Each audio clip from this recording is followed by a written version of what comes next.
Okay, wonderful. Good evening, everyone. My name is Sarah Sawa, and I am one of the co-founders here at Nijra Manush.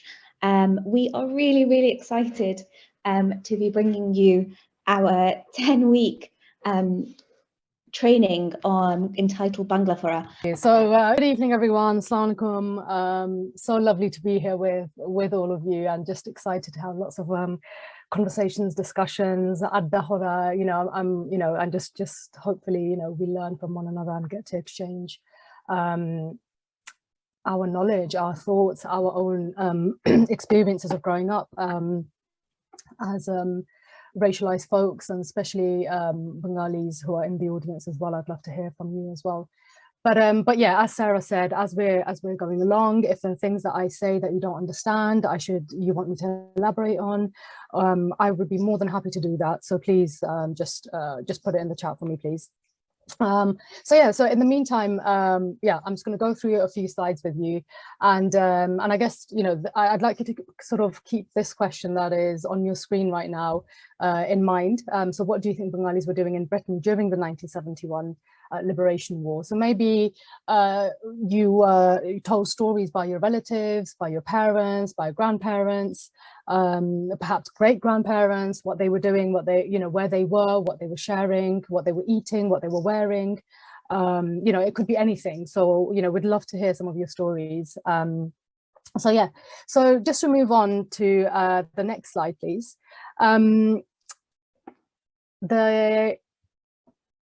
I think what it would be good to clarify from my end.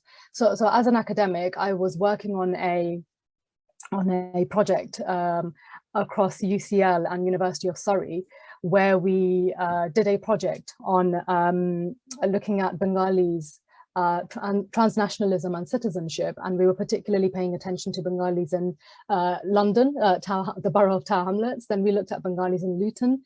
We looked at Bengalis in Birmingham, particularly in Aston and Smethwick.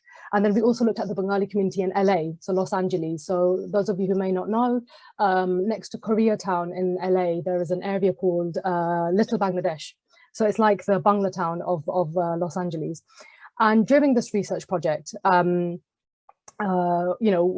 went and we interviewed people, but for the purposes of today's talk or today's session, I want to just focus on the UK, so London, Luton and Birmingham. And for that, I want to share 3 key features with you. And hopefully, Hajira, that should be coming up on our screen, the 3 key areas and themes that have come up in the research. So while Hajira is loading the slide, I'll just quickly read them out to you. So the project, by the way, I believe Afzal will be sharing the link to it, and you can see all of the things we did, all of our key findings, recommendations to local governments that we worked with. We had meetings with local politicians as well as MPs. So you can have a look and see everything we did for that project. So the 3 key areas. The first one, we looked at organizing and memorializing the Liberation War. Sorry, we didn't look at that. That was one of the themes. Second theme was tension between the Bangladeshi and Pakistani community. That came up quite a bit, particularly in Birmingham and Luton. Some of our participants shared stories of memories of there being particular tensions and friction between Pakistanis and Bangladeshis. And the third theme that emerged was the myth of return, and how a lot of our sassers and grandparents who came, who thought that, I'm going to come to Britain, I'm going to make all the money, I'm going to head back to Bangladesh, and that's it. That's my purpose here in the UK. But of course, we witnessed that was not the case, and particularly around 71, that's where it got a bit murky for a lot of people, and they had to make the decision pretty fast that, okay, I'm my family, I have to bring my family over, and people did. So that's why the 70s is known as the decade of the sort of reunification of families. So that's when the families brought over the female relatives, as well as their children. Sometimes it included nephews, nieces, other male relatives. Looking at the next page, slide, sorry. So organizing and memorializing the Liberation War. So I've added the emboldened section that is quite significant in sort of what was happening. So I want to give a bit of background of the person that I interviewed here. So dyad interviews is a form of interview where you interview a parent with a child. And during this interview, I did this interview in East London with a father and a son. And the father was in his late 70s at the time when I was interviewing him. He sadly passed away in the last few years. And his story was very interesting because he was organizing people in the UK, in East London in particular.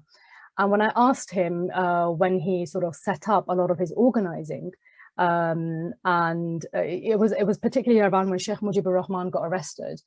And he says, you know, it was around 1969, if I remember correctly. I was a treasurer. The shop I used to own had a massive cellar and it had the capacity for 30 to 35 people, which was a big deal for us. We held our meetings there. We would meet and discuss strategies on how to organize, how we could help out the liberation struggle.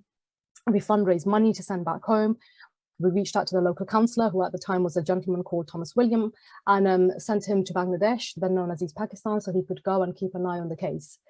This case to help get Sheikh Mujibur Rahman released.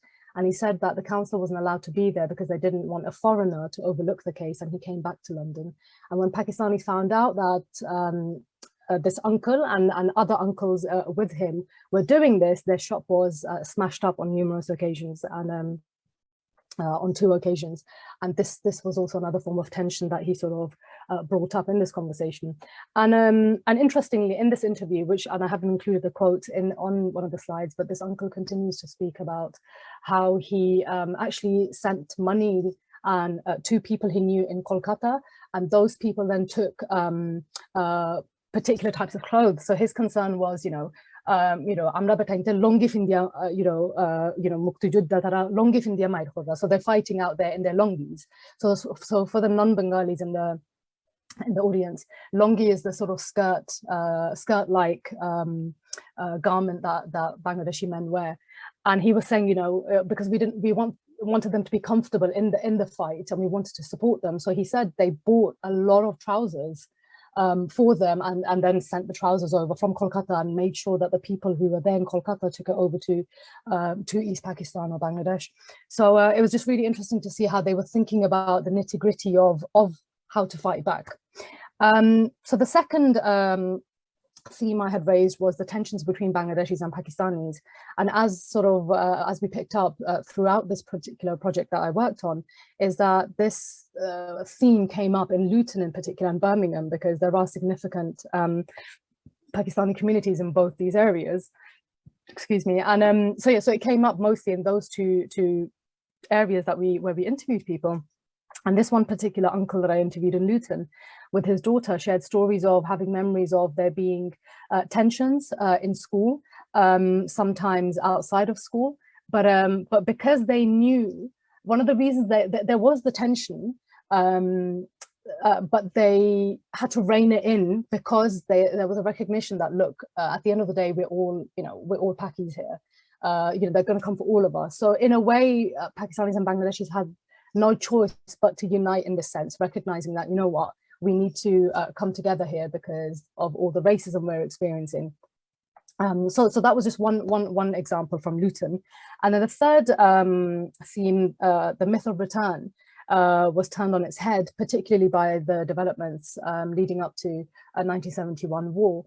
And again, this is a father and daughter that I interviewed in Birmingham. And yeah, so the respondent, the father in particular, this uncle, was talking about how, my dad had no intention to bring me or my mom, so anyone in this country, that's not what they wanted to do. So after the war, 1971, and they were there. So when he got back, I think 72 or 73, he got back, and then he realized, oh no, it would be best to bring my family over here. So, and this was very common across each site where we interviewed people, whether it was Tower Hamlets or in Luton, that we just came to the realization it's just not safe. The infrastructure in the country has been completely decimated, and if we take our kids back, if we go back with our earnings, there's not much hope or aspirations for our children, so they brought them here. And I'm seeing there are quite a few responses in the chat feature, which I'm really excited to read shortly. But yeah, so I think those were the 3 key themes that came up, and I just wanted to share from the research because I just felt it was apt to bring that in, to consider how, you know, people who aren't sort of well known perhaps in our communities, and how they participated in ensuring, you know, things, the independence that they were supporting, the liberation of their people was done through their support, whether it was through money, whether it's through, you know, emotional support, whether it's through writing letters, and through organizing. So there are lots of pictures of demonstrations in Trafalgar Square, in Birmingham also. So yeah, I wanted to bring this in. Yeah, I'll just quickly sum up this section then, and then I can pass it back to Sarah to introduce Asfa. Sadly, I got kicked out of the room because of my internet connection, but it sounds like everyone was having really great conversations and discussions.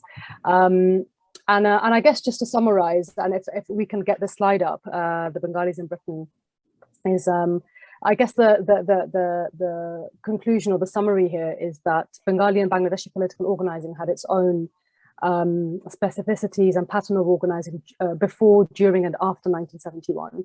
And I think it's also important here to note that the emergence of a politicized Bengali community in Britain in particular should be understood within the context of the time, an overall political radicalization of African, Caribbean, and South Asian people in Britain.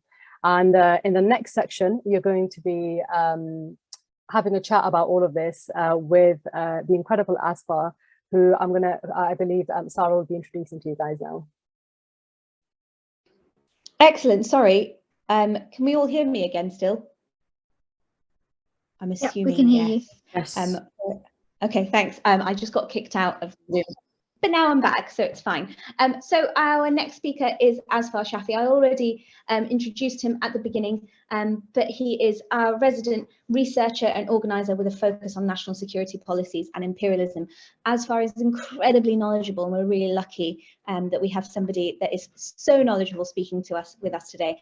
As ever, if there are any issues with any of the concepts or anything that we're talking about that seem unclear, then do let us know.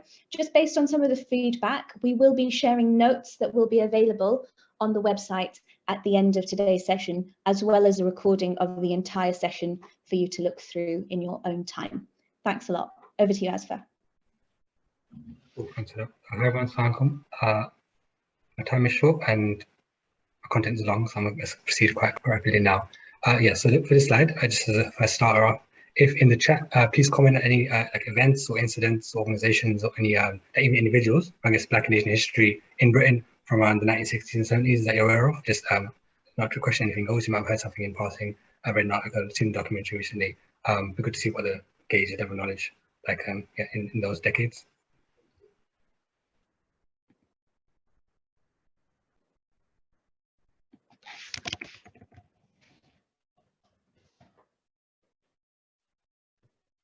So I see Cable Street was a bit earlier, it was in the 30s, in the interwar period, but the non-racial rights again was slightly before in the 50s, but I'll count that. A few hours, Bradford 12, yeah, I think these are all period. Asian youth movement, yeah, that's important, cover that, we'll touch on that in a bit. And the Black Panther sort of party in the UK. So cool, I guess I'll start from there. So I think increasingly we're seeing, I guess, more acknowledgement of events that happened during this time period, you know, 60s and 70s, so some of you, for example, may be aware of the Groundwork strike that was led by mostly South Asian, mostly Indian women workers in between 1975 and 77. You may be aware of the Mangrove 9 campaign, or the fact that we had in Britain, as I mentioned, a Black Panther movement. So this is especially becoming more prominent. I think this is being platformed more now as approaching the 40th and 50th anniversary of these events.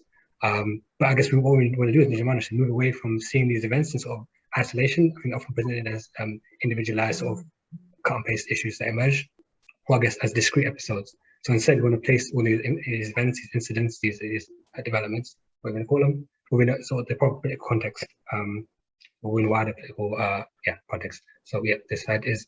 So I guess, as I mentioned, just to recap, the development of Bengali activism in Britain during the 1970s should be understood within the broader trajectory of Black and Asian-led political organization in Britain, from its, I guess, post-war roots to its, for lack of a better word, radicalization from 1967 onwards. We'll sort of segment this sort of post-war organization into 3 phases. So one is, I guess, immediate post-war immigrant organizing from 1945 to 1967. Second is Britain's Black Power era from 1967 to 1981.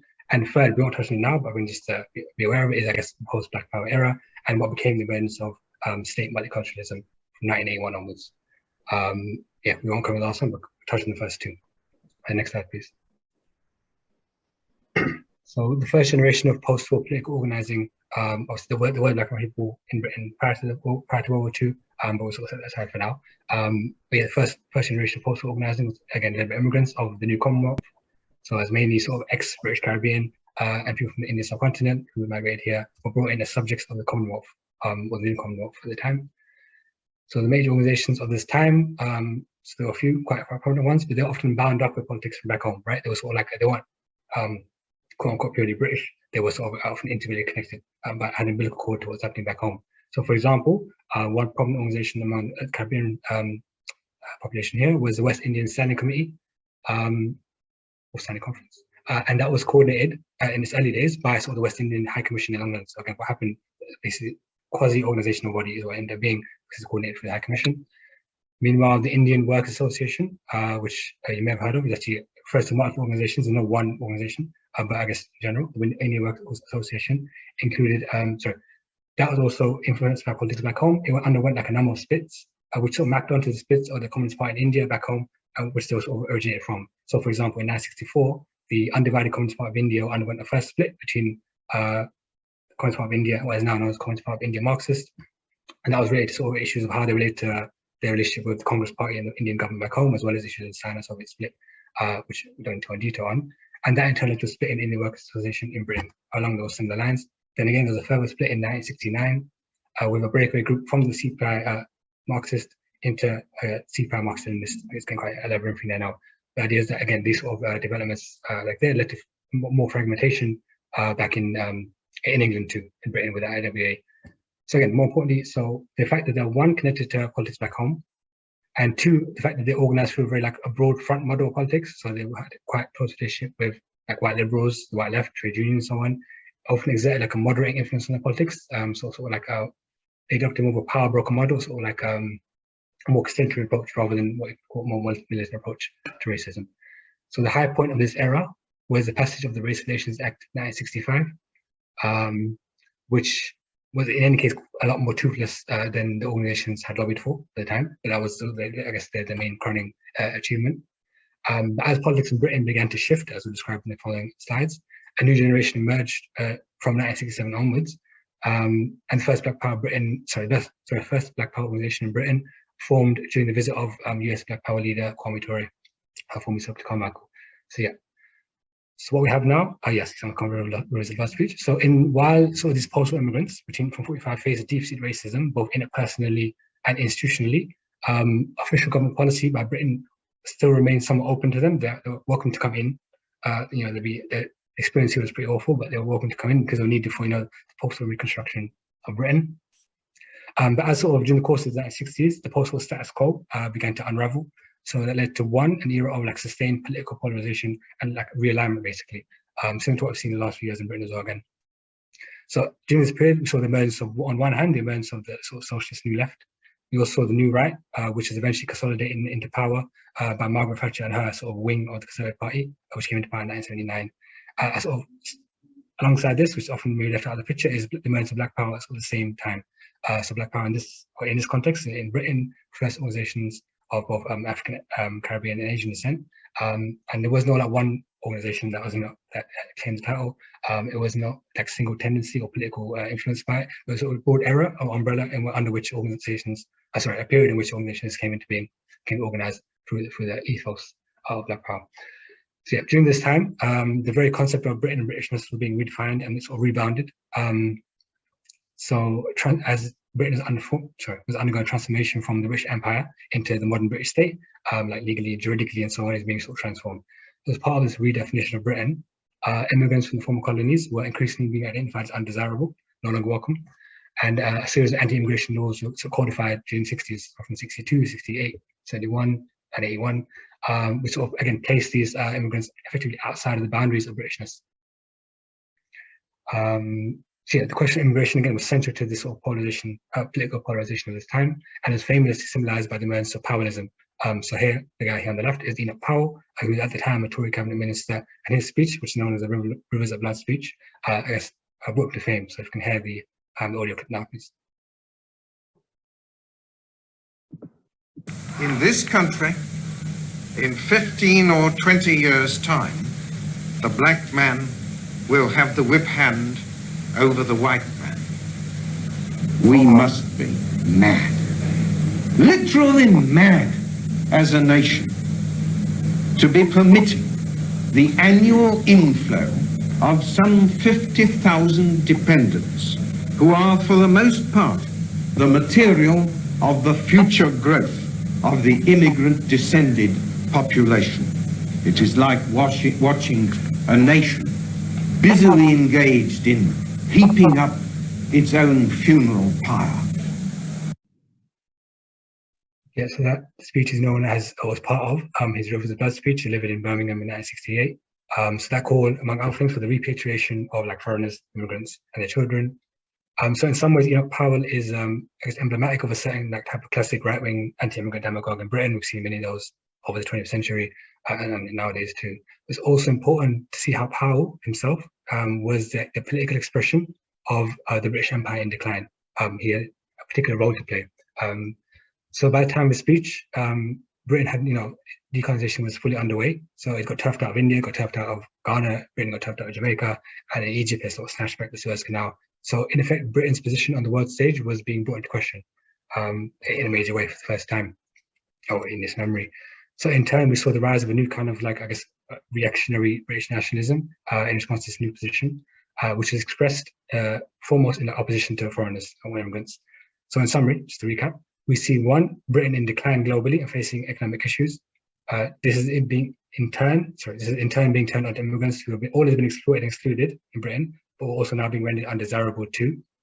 And Black Power represented a rejection of this politics, as well as a rejection of the status quo that preceded it. So it was obviously in opposition to Powellism and so on, but also in opposition to sort of the post-war sort of status quo in its entirety. So if you go to the next slide.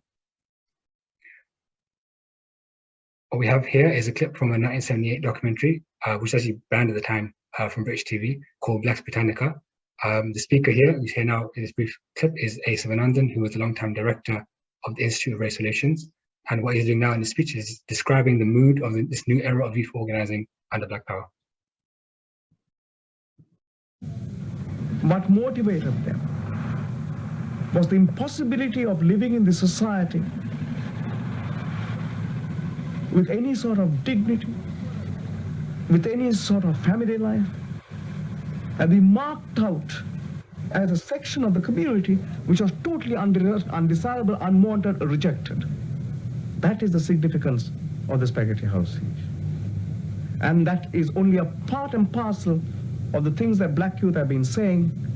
They have been saying in effect, they may not articulate it in these terms, they have been saying in effect, look, you want to reproduce the sub-proletariat that you imported into this country in our father's time. You now want to reproduce that same sub-proletariat and make us do the shit work that our parents did. And all that they say to you is get stuffed, fuck you, we're not going to do that. What motivated them?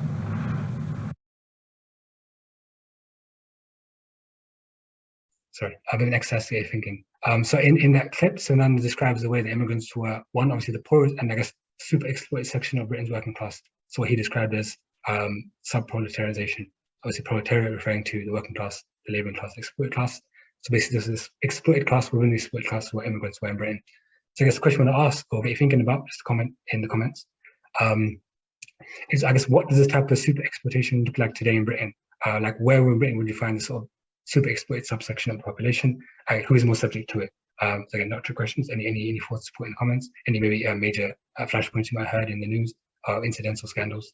Who are the people that are, sub-proletarianized, subject to what you call shit work? So again, the instructions are on the slide in green. So you can raise your hand and we can actually let you turn your mics on now if you'd like to contribute, or you can type your answers into the chat box.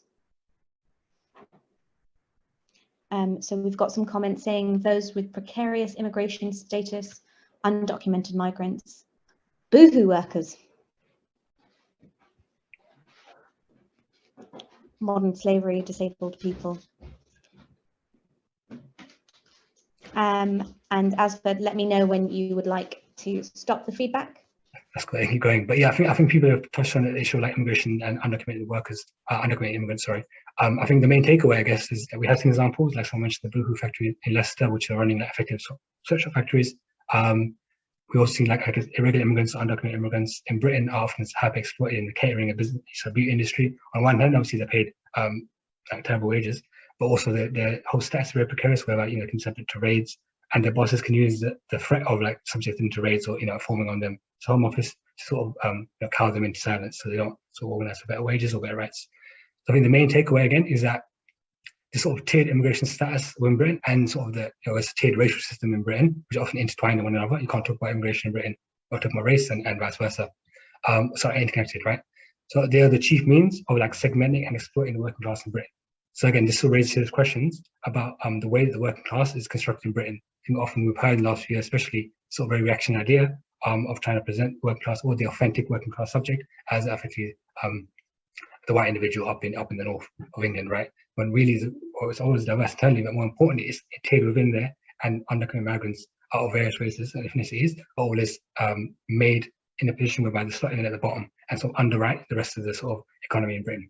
So yeah, I guess the main takeaway, and I think people touched on that. As so much I think Bengali Bangladeshis are the lowest paid, some of the lowest paid in the country. I think that often ties into the fact that they're again often not entirely, obviously, of insecure immigration status, and the fact that also we are large part working class. So yeah, that's the main takeaway. Immigration and race. You have to talk about immigration and race when you're talking about working class in Britain. And next slide, please.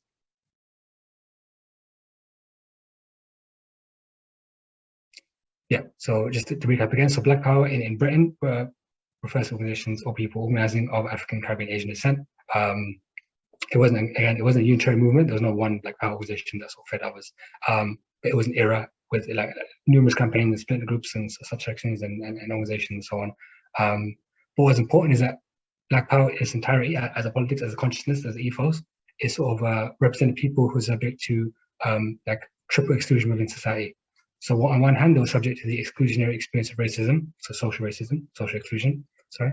Secondly, they were subject to disenfranchisement and like very fragile claims to citizenship. So again, they were on the claim to British citizenship was insecure, or they were immigrants maybe, so they were subject to political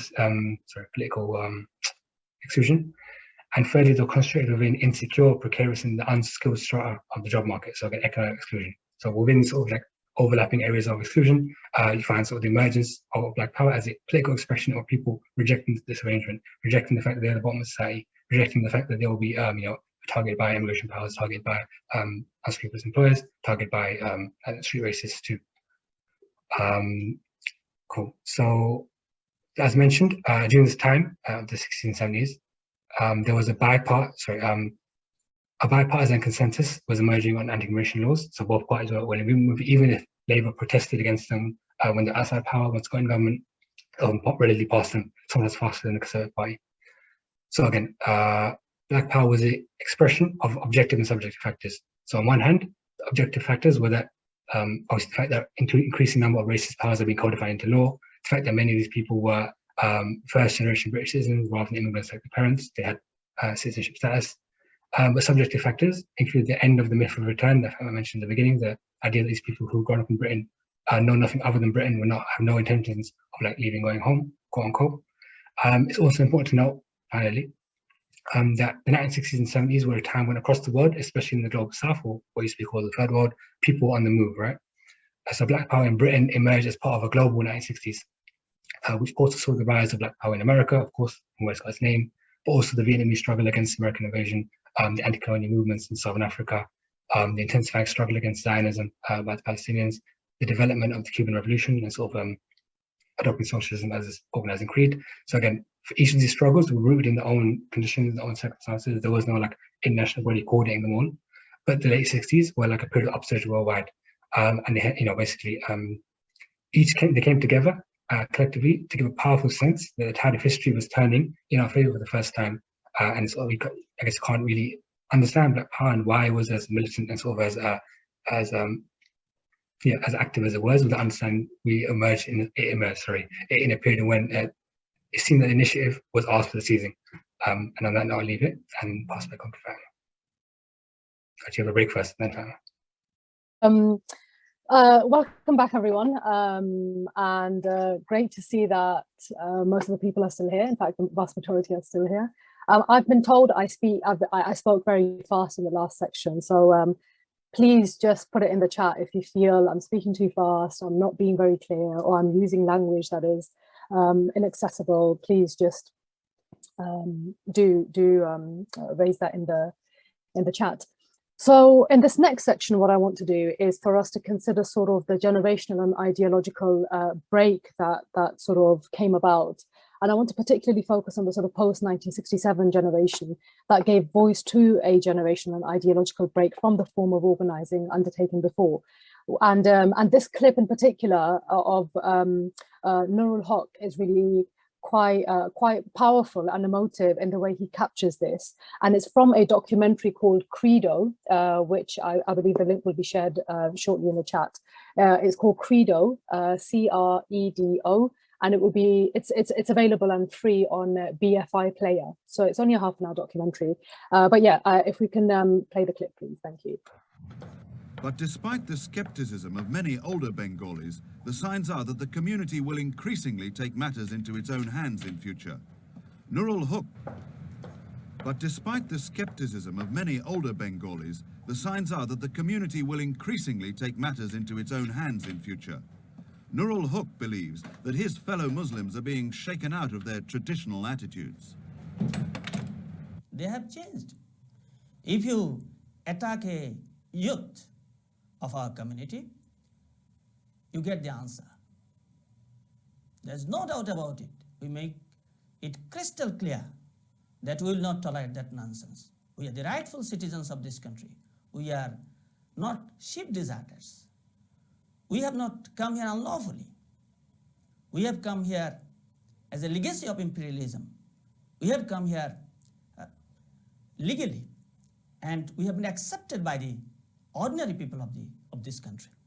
So we have nothing to fear if nobody gives you freedom. You have to fight for it. Nobody fights for you. You have to fight for yourselves. So we have accepted this lesson. Nurul Haq thinks the wave of racialist attacks is helping make Bengalis more politically aware. They are no longer just concerned about the violence. They're beginning to demand better treatment in other areas too.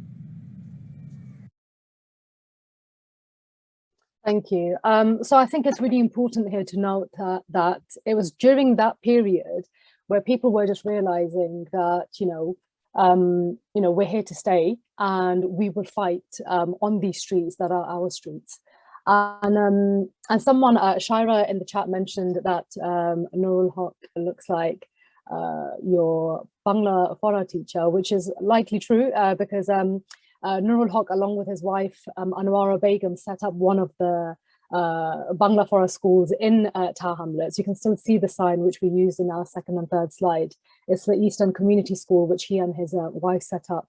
And it was like many other Bangla Fora schools where they did a portion of their fora in Bangla, so they taught the kids, the O, R, Shoy, Didgoy, and then they also dedicated a section of it to Arabic, to Tajweed, to learning the alphabet, to learning how to recite and how to memorize various surahs, so various verses and chapters of the Quran. If we could move on to the next slide then, please. Thank you.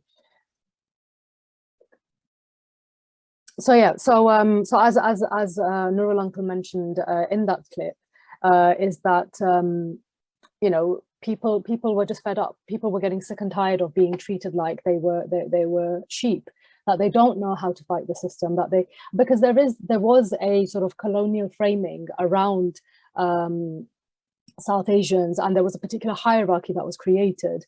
And within this hierarchy, you had the martial race, which was usually in reference to the Pathans, the Punjabis, and the Gurkhas. So they were seen as the warrior people who know how to fight, whereas Bengalis were sort of within that colonial hierarchy of race, perceived as the sort of effeminate. They're the effeminate men. They're very meek. They're very timid. They may be intellectuals, but they're not fighters. They're not warriors. So a lot of that we saw sort of reflected during this particular period, where Bangladeshi men were just perceived as, what do they know, about fighting back? And of course, we saw that, that changed, and many did fight back. Many did utilize violence as a way to fight back because they weren't being listened to. So they did reflect a new level of sort of assertiveness about their rightful claims on Britain, and moved away from the notion of a return home, because a lot of people, particularly towards the end of the 60s, and obviously keeping in mind that seeing what was developing in Bangladesh also, people were just realizing, you know what, we've got to fight here. As much as we're supporting people there, we've got to continue the fight here and the struggle here. And relations with organizations of the older generation, there were tensions that were building up because that older generation still had the sort of the aspiration, the hope that, no, we're still, our aim is still that we're going to keep our heads down, we're going to make our money, and we're gonna move back, because why on earth are we going to stay here? And there was that schism between the two generations, and of course we saw from historically how that then drastically changed. If we could move on to the next slide, please. Thank you. And yeah, so obviously we saw an emergence of Bangladeshi self-defense movements in East London. The negotiation with prominent figures who worked with the state was overwhelmingly rejected. So these meetings overwhelmingly rejected this view, and with it, they rejected those personalities in the East End who have operated as a mafia on the backs of the community for years. And I think what's really interesting about this particular cover you're looking at of Race Today, which in Bangla says, Amra e desh sarbona, so we will not leave this country in Bengali, and it dramatically sort of showcased that these people will fight back. And in 1976 is another significant year, particularly with west of London in Southall, with the killing of Gurdeep Singh Chaggar, who was murdered in Southall, and that's where you saw the Sikh Punjabi community organising in Southall. 1976 to 1978 was the famous organising of the workers by Dollis Hill, the Gronick strikers, who are also historically framed as the strikers in saris. So these years became quite powerful years to look, and particularly now to look back on, because of how South Asians were organising and recognising the power of unionising, the power of coming together, the power of seeking alliances with other communities. If we could move on to the next slide, thank you. So yeah, the time has long since gone when Blacks in Britain could afford to make pleas to the British government that it honour its moral obligations to us and grant us our full rights. So for the purposes of sort of clarifying this quote, Black, particularly during this period, was in reference to those oppressed. So it was used in the political sense. So Black here was used for any minoritized group within the United Kingdom. And the quote continues, where we should not be fighting a moral crusade, begging to be allowed to live as equal citizens, and they didn't. They didn't beg. And I think that's something we see as a conversation sort of taking place numerous times when there is some sort of a national scandal. That why should we be having this conversation over and over again? And I think the most recent case I can think of was definitely when Azim Rafiq, the cricketer, came out with his difficulties with Yorkshire Cricket Club, and again this constant sort of battle of having to prove yourself, of being a part of the changing room culture, the sort of drinking alcohol and participating in things, to merge yourself, to make yourself as palatable. I mean, this is no longer about palatability, but more about literally merging yourself into the dominant society in a way where you completely strip yourself of who you are. And it's important here to remember that entwined with this generational break was a new outlook and an ideological break from the last generation, and more assertive, more explicitly rooted in the ethos of self-organization and confrontation and demands on their rightful rights, rather than lobbying or mediation with the powerful. And this is a quote by Pratibha Parmar, who was then a part of the Bradford Black Collective. If we could move on to the next slide, please. Thank you. And so self-organization, so refusal to be a junior partner subordinate to white organizations. So self-organization was central, so was a spectrum of positions on this question, from emphasizing working class unity to prioritizing ethnic solidarity politics. So self-organization was central to, so confrontation sometimes included with groups on the left. So for example, the best example I can think of right now is some of the Granic strikers, so the strikers in Saris in West London were sort of gaining momentum with their strike and walking out. And one of the most famous figures from those strikes was a Gujarati auntie called Jaya Bendasai. So she delivered a lot of speeches. So if you look at some of the pictures of Granic strike, when you see a short Gujarati auntie in her sari, that's Jaya Bendasai. And there were a lot of tensions there between unions who were lending their support, but solely based on class politics, not recognizing that actually what these Gujarati, mostly East African Asians who were Gujaratis, what they were experiencing was that actually, it's also to do with race, so not just class. And a lot of unions in this particular context were just not, open, or there was a lack of willingness to even recognize that actually race and class can be merged. You can't, they're so intertwined in particular contexts that you can't really just speak in silo just about class. And so the balance between self-organization and separatism was a tightrope that different organizations took different approaches on, depending on the political outlook. So did they understand Black, brown people to be an extra exploited section of the working class or a class unto themselves? So yeah, so this is a conversation that can be, it's something we can definitely have elaborate on and discuss further. If we can move on to the next slide then, please. And so self-organization now, this is a conversation I definitely want to have. And again, we're going to do the breakout rooms. And these are going to be the discussions we're going to be having with the following two questions. So how do you think we should be organizing? So if you have any thoughts, ideas, how we should be organizing today. And the second question, what are the pitfalls of a politics based on ethnic solidarity alone? Sarah. Just so the conversation we just had right now, these are sort of around how we should be organizing and what are the pitfalls of a politics based on ethnic solidarity alone. There were a lot of interesting things that came out, particularly in the group that I was in just now. The sort of focus on that there could be a focus and sort of collaboration between the colonial diaspora. However, there were critiques around that as well, of considering issues around caste, religious differences, anti-Blackness between those communities. So so a variety of things came out in the group that I was in, but please continue to share your thoughts in the chat.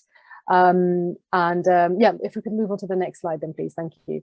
And again, we're going to be quickly watching a clip of Nurul Haq uncle again, because he just drops gems throughout this documentary. So I highly, highly recommend watching this documentary Credo, which is available and it's free on BFI Player.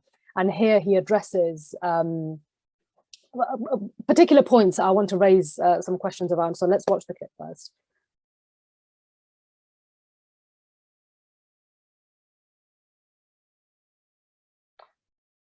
Oh, I think there's no sound for some reason.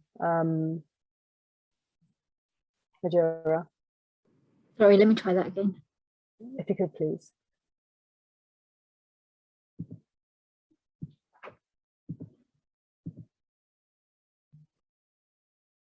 What is being done to provide facilities for those members of the community, especially women, who are isolated because they cannot speak English? The community also believes that Bengalis are being discriminated against when they go for jobs in local industries and organizations, and they are now determined to get something done about all these things. Those who think that violence is an isolated problem, they are trying to befool us, or they are ignorant. All these problems, housing, educational, employment, violence, etc., they are related problems.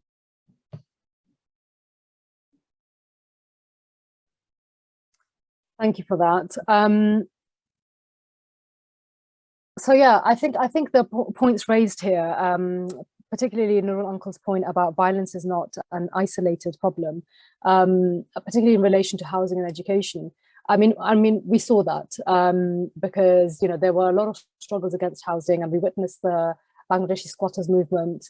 We saw people squatting in derelict buildings, and because it was legal then, what people would do is, so if you found an empty room or building somewhere, all you had to do was just drag like some sort of mattress or a pillow and throw it, and you could claim ownership over it, and the council couldn't kick you out.